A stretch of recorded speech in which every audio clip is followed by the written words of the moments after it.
Good afternoon, everybody. I am glad to introduce to you to Pau Garcia-Milà. Pau Garcia-Milà was born in Barcelona, and only 15 years later he began to develop small projects. He is co-founder at the age of 17 of EyeOs, an operating system based on cloud computing that allows uploading and access to your files and applications from any internet-connected device. EyeOs received the Spanish National Award for Communication 2009 for its innovation and its many applications for the education sector. IBM has built this system to its cloud computing strategy for large companies and government. So without much delay, ladies and gentlemen, join me in welcoming Pau Garcia-Milà.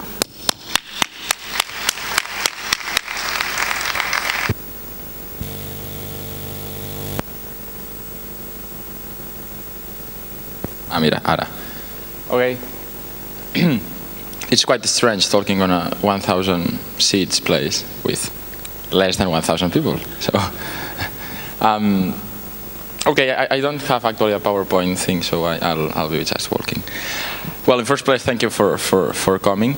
I'd like to introduce first the EyeOs project, just to explain why I am here talking today, but especially the 5 years project we have been working have had a great value for us on explaining the point of view of the global entrepreneurship phenomenon that is starting in Spain. Understanding that Spain is probably the worst country from the European Union. I say the worst because Greece and Portugal have been already rescued, so the next is for sure Spain, so we are actually in the worst place. But even being on this complicated position, there is some people who is trying to understand what's happening and to create the change that started some years ago. So, in first place, I'll be just explaining the EyeOs project, okay? Well, EyeOs, to explain it plainly and quickly, it's an open source project that was born 5 years ago. The main objective by that moment was to create something that was not existing on the internet, which was we asked ourselves by that moment, it's possible to create a whole operating system inside a web browser, so the user would just open any internet-enabled device, computer, mobile phone, whatever, and would just access his or her desktop exactly the same way he lived 1,000 kilometers away. So we're wondering if we are able to move the whole operating system into a web browser, the user will be able to, from anywhere, just continue working without needing to think on which kind of information is he carrying on. That was a cool idea in 2005, but our environment was telling us, well, there is no market. I'm so sorry they told us that there is no market for what do you want to create, because they told us, before you were born, I was already using your idea. It was silly screens that were connected to a central server. So I'm so sorry, but you didn't invent anything. I said, okay, but we like the idea.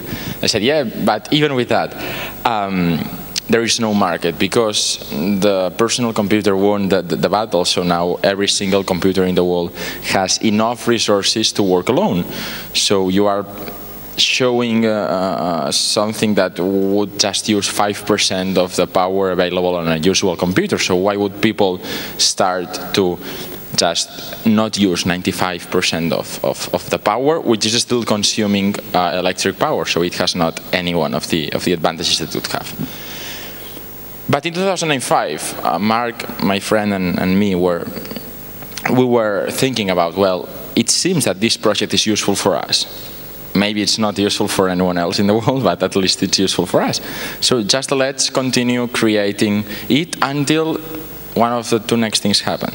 The first scenario where we could understand that EyeOs was a failure was that it would stop being useful for us, and instead of another technology we could just start using.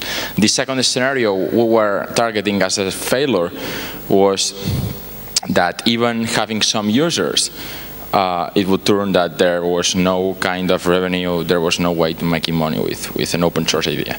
So we just continued for 2 years. We were a small community of around 45 people on the world creating iOS. It was open source, so nobody had a salary. We was just creating the project. And in 2007, something changed. The cloud computing phenomena appeared. And from morning to an afternoon, there was a market for what we were doing, so they called it cloud computing. They told us, well, cloud computing is the next big thing on the internet. You will be able to work from anywhere with any device with just a web browser. And we said, well, yeah, we know that. We started 2 years ago working with this criteria. So we decided to continue, and we had a market, but we had 2 years of advantage creating this kind of technology. So we just continued. We changed the name from iOS, operating system, to iOS Cloud Web Desktop. And the project started to grow. Nowadays, iOS has turned, for more than 1 year now, the biggest open source project created ever from Spain, being available in more than 70 countries and with a community of around 30,000 people creating the project with a company, a small company in Barcelona, which employs around 35 people who control and create the projects around iOS. This is quite interesting because when we started thinking about creating a company, everybody was asking us, how are you thinking you will be able to make money with something that is free? I can download iOS for free, it's open source. So there is no way you can actually make someone to pay you for something that is free. So we just copied the open source model that was available on the open source projects. We started to give services around iOS. We were telling people, okay, you have iOS for free, but you can pay for programming, consulting, support, maintenance. Whatever you need around iOS, we'll give it to you. In 3 years, the project really grew, but there is an interesting point I'd like to explain, which is that there was a special moment where we realized that we were Europeans and not Americans. And even poor Europeans, not rich Europeans. You know, Angela Merkel wants to create the 2 Europes who were on the bad one, who was trying to create something that would be usually being created from the United States. A project called EyeOs. Our one was iOS, I from the face, and OS as operating system. So their one was called EyeOs. Appeared, and it appeared with important differences compared to our one. EyeOs was created by 10 engineers from MIT. It's really, really bad when you realize that there are 10 engineers from MIT doing the same you are doing, and you are only 2. But they had something like $5 million just to start the project because they were founded by the MIT and a private group of investors.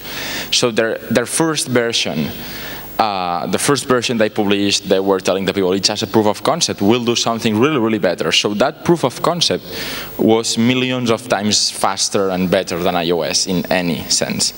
So we said, okay, maybe this is the failure we were talking about when we started, but let's continue because now there is a market for what we are doing. There is competence. The problem is that the competence is much better than us, but there is competence at least. It's better to have competence even if the competence is better than not having competence. So we continued.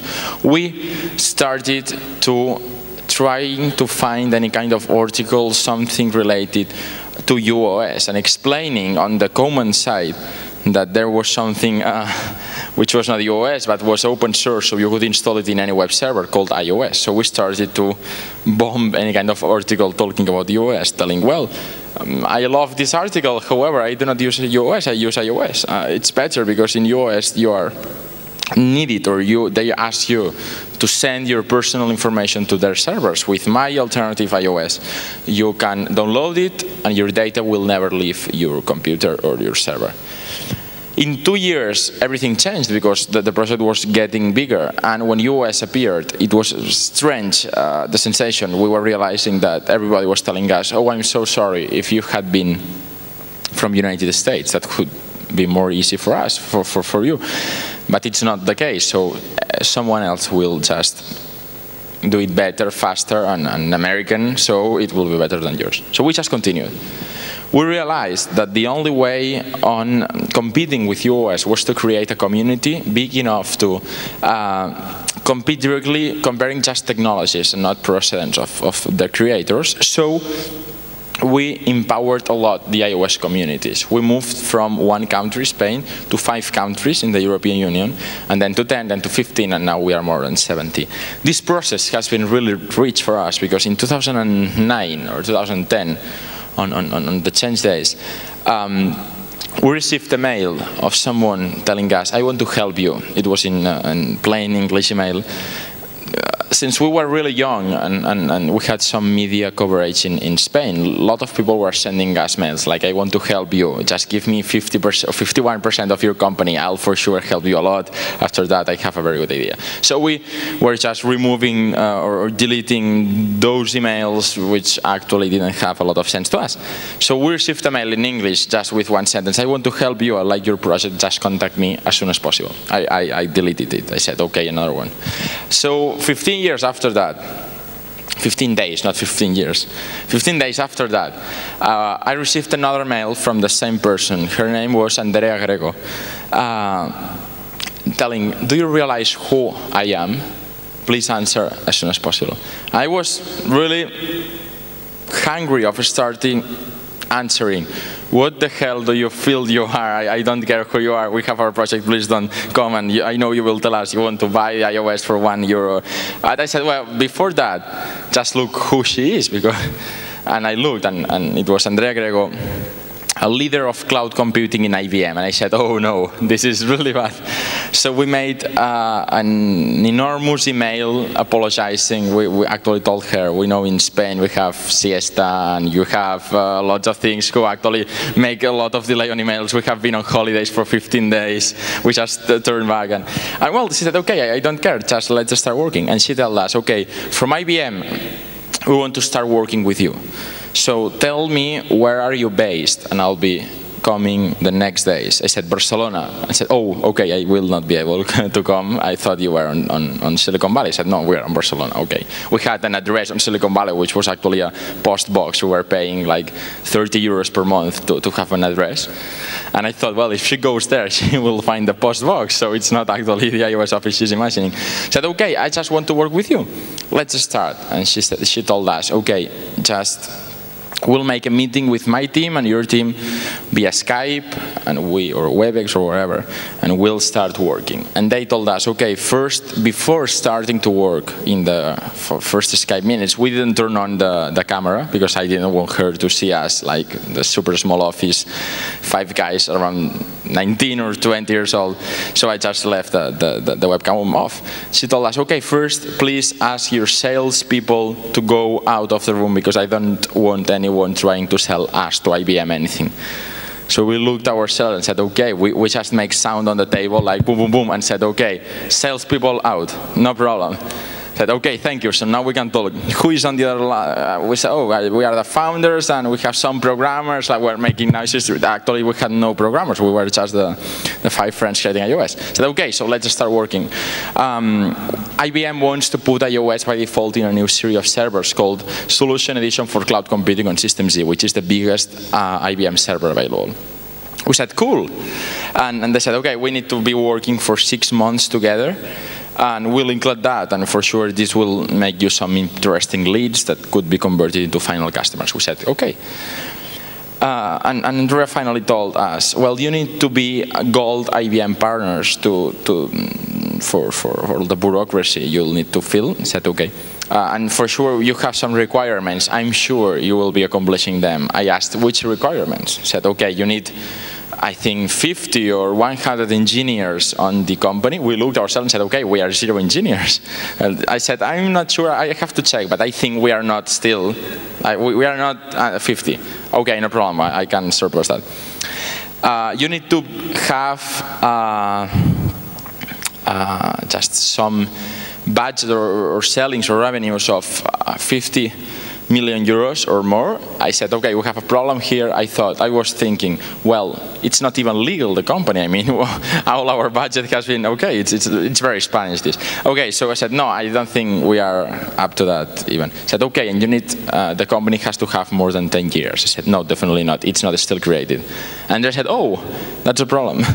So we just created the company as fast as we can. And the first movement we made with the company was to sign a contract with IBM, where IBM started to distribute iOS worldwide. This is quite interesting because that made us to realize something, which was creating interesting technology could be done from Spain, from wherever in Europe. It was not necessary to be created in Silicon Valley or wherever, but they thought we were from there in the first place. But the interesting point here is that actually the interesting for the biggest companies, the biggest software companies in the world, it's not the precedents, where the origin of the people, but the technology itself. So we started two different ways from that moment. The first was to create cool, interesting technology for the biggest companies. So we later started partnerships with Red Hat or Orange Labs in France or Telefónica in Spain. But from another side, we discovered that once the process had already been started, and we were already working with the biggest companies, we realized that there was nobody in our country working with iOS officially. It was strange because while there was the Swedbank, the first bank on Sweden, who was starting to work with iOS, there was zero banks in Spain working with iOS. While there was Cambertech, a Singapore company, offering iOS by default to all of their customers, there was no Spanish company that was offering iOS to their customers. We had customers in France, Germany, we had customers in Sweden, in United States, Singapore. It was Asia, United America, even some countries of South America and some countries of Europe, but not Spain. And we didn't understand why. So we realized that the difference was that in Spain, we had a lot of media coverage. So media was usually talking about the young we were and the cool that iOS was without understanding iOS. So we appeared on general publications, not technically specific, but just talking about that. You remember those children who started a company, they are now working with IBM. So it generated zero trust for the companies who received these publications. Outside Spain, we were nobody knew us, so we just needed to show the technology, the powerful of the technology, and try to hide us at the maximum. So in 3 years, we decided to incorporate some new people to the company who actually were doubling my age. So it was the right moment when the company started to grow, to look for a boss, to someone that could make things happen and make things better without, the face of someone who is still at 17. It's strange, I am 23 now, but people is still thinking I'm even younger. So we asked, we thought, okay, who is the best person that could help us in our circle of people we know? If there is someone that could be the perfect iOS CEO, we said, yes, there is one person. His name is Michel Kisfaludi. He is the CEO of Deutsche Bank in Spain. We said, okay, he is actually the best profile because he was on Stanford. Okay, we thought, okay, maybe he's like earning 3 million euros per year. So we are not up to that yet, but just let's go to ask him. So we went to a person we knew that knew him. We make a lunch. I thought the cost of this lunch is equivalent to my salary of 2 months. So actually, we are not even on the same place. We could even start to talk. And we explained the EyeOs project. We told him, okay, we have a project where in Europe, it's not actually the best for this kind of process because all our competencies are in the United States. But we have the biggest open source project created there from Spain, and we were really close to be the biggest one also from Europe. We are now the biggest one from Europe in number of communities, downloads, and end users. He said, okay, it's interesting. In 3 months, it's possible that the Deutsche Bank will change the whole hierarchy he's working with, and I'll be free to work with you. I said, okay. In 3 months, actually, he came and he said, okay, I want to be the iOS CEO. We said, okay, we need to look if we still have the place for free, and we called you, and we called him. Then I said, okay, you can come for an interview. And after that, he realized, he entered the office and said, okay, this is my table. I said, yes, this is your table. So we started to work together. Michel made some interesting changes. The first thing he made was to have something clear. We are not Europeans, we are not nothing. We are an open source international project, and it does not care about where we started. And actually, he believed that. So we started to go worldwide explaining the iOS technology to the biggest companies that could we ask to receive us. So in less than 1 year ago to now, iOS completely moved and started to really arrive to the first IBM customers. I think this is quite interesting because coming back to the beginning and leaving the iOS history back, this makes us something to think about, which is starting projects, companies, wherever from Europe. The entrepreneurship thing, it's quite interesting because mainly the only problem we see, and this is something I learned with Michel, the only problem we see when we want to start things, at least here, is ourselves. I mean, our environment. It's not actually inviting us to start things. It's maybe a small, silly thing, but for example, in Europe it's not possible to see that child selling lemonade on the street, that it's that common in US films. But actually there are children in US selling lemonade. So from their beginnings stages of life, since they are really young, they start thinking on how I can earn my money. Here, it's on the contrary. Here, we depend on our families for years and years. At least in Spain, it's even worse than the rest of Europe. So, it's totally different, the process. People start thinking here and there. But when trying to analyze the global entrepreneurship phenomena, we realized that it had to come a global crisis to make people start just to start things. For example, in Spain, the number of companies created from 2000 to 2007, it was something around 30,000 companies per year. From 2007 to 2009, more than 100,000 companies were created, and only 50,000 companies were closed. So the total size of employees by small companies was doubled, even counting the people fired from the old companies who were closing. This is something we should be analyzing, because while probably Europe has never been actually connected, probably some of the countries of European Union are already connected between them, there is something who actually crashes everything, which is that people usually does not believe that interesting things can be started from Europe. Just people believes, I don't want to start a project because someone will do it better from anywhere else. If I want to start a clothes store, a global clothes store in Spain, on the textile market, I'll think, well, there is someone from China who will do it cheaper. There is someone from Italy who will do it nicer. So I can just focus on my town or even my city or even Spain as a market.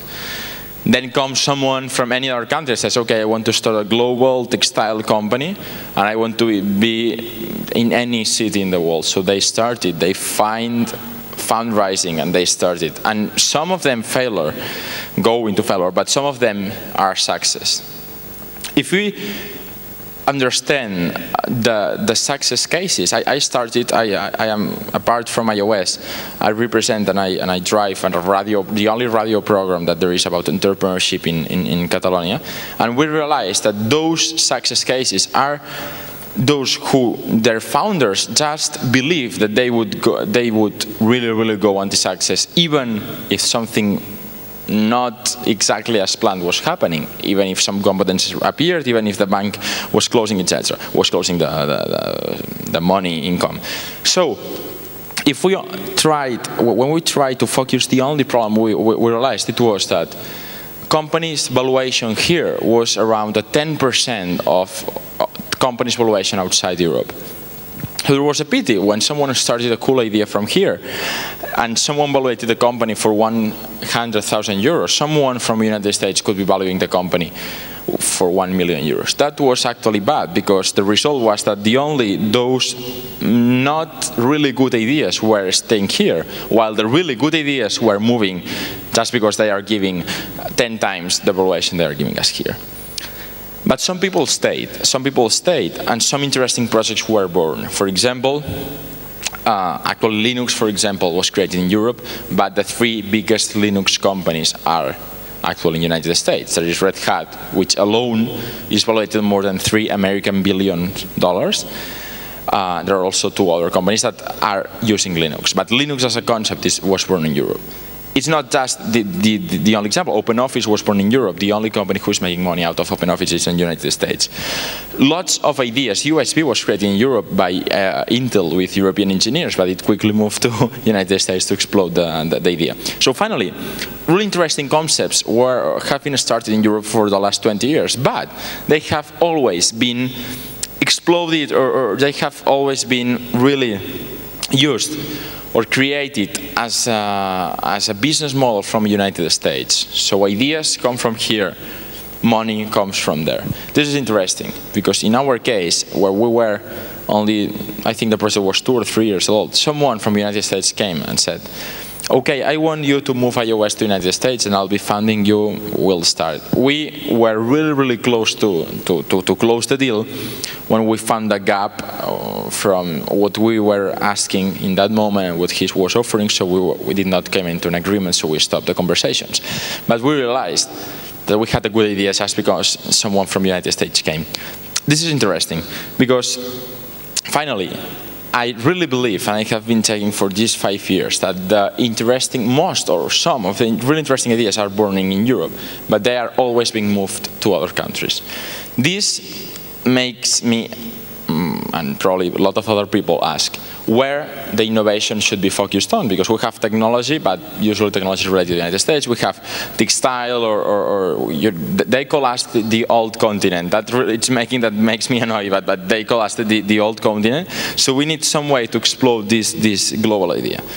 After thinking a lot, we came into some results we published in a report that was published on El País, on the first Spanish newspaper, which was eventually explaining something that was actually later published on Financial Times. But the main idea was, okay, the biggest problem that we, as Spaniards, as Europeans have, increasing our ideas, brainstormings, is that we never believe this idea will become someday into a reality. When we explain the idea to our environment, the environment usually does not even invite us to start it.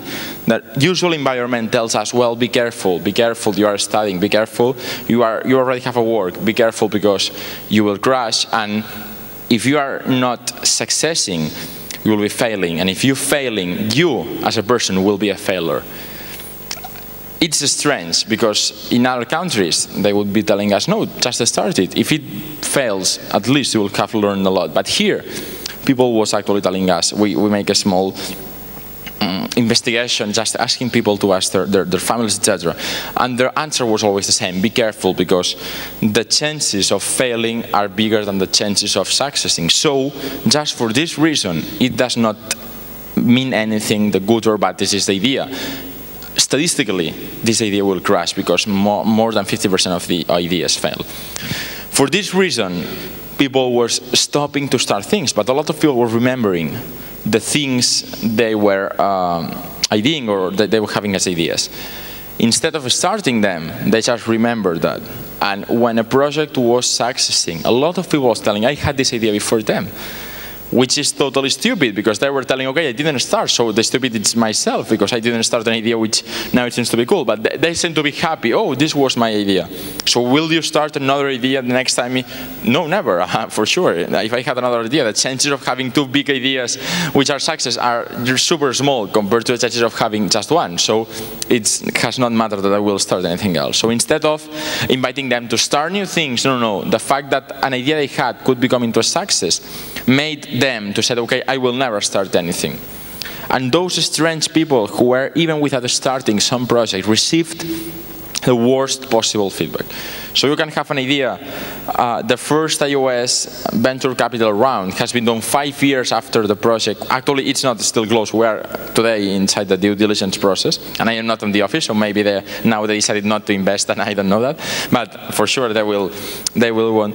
It has been done 5 years after starting the project, and only with German and French venture capitals until the end, where a Spanish one appeared with a really good offer. But during the whole process, the venture capitalists who had really more chances to close the first round in EyeOs were French and German. You will ask me why. I hope you will ask me why. I'll answer why. Because outside Spain, the project was better evaluated than inside Spain. But inside Spain, they had more information about the people. Outside Spain, they had more information about the project. So just to sum up and to finish, I think there is time for a debate, or, okay, we have a signal. When I only have 5 minutes, you need to pick your 2 years. Okay, that's the signal. So if someone sees her picking the 2 years, please make me like this, because I will not. So just to sum up, with everything, I think when someone invites us to talk about entrepreneurship, that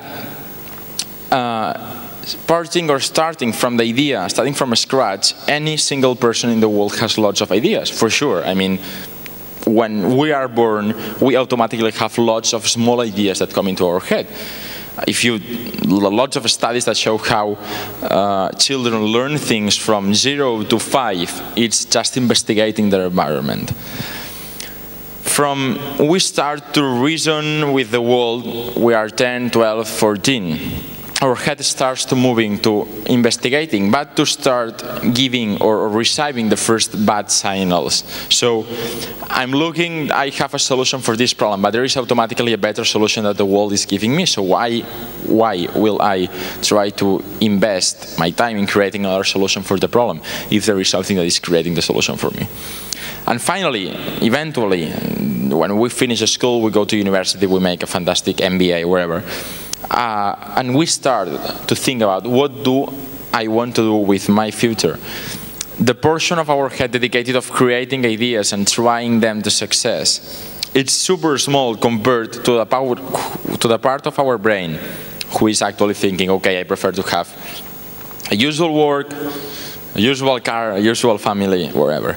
So we start on the company's market. In Spain, the salary, the base salary, there is anyone here from Germany or from United Kingdom or wherever, right? Rich countries? Okay, 2 of them, nice. So you are rich, we are poor, that's cool. So the average, the minimum salary here is 600 euros. It's the worst from European Union. Just imagine you living with 600 euros, you can't, okay, it's hard. So the automatic first salary of an engineer with the degree completed, even those who had a super cool grade and no GJs or recommendations, the average salary for the first work, it never goes after 1,500 euros with 12 pays. After 15 years, the average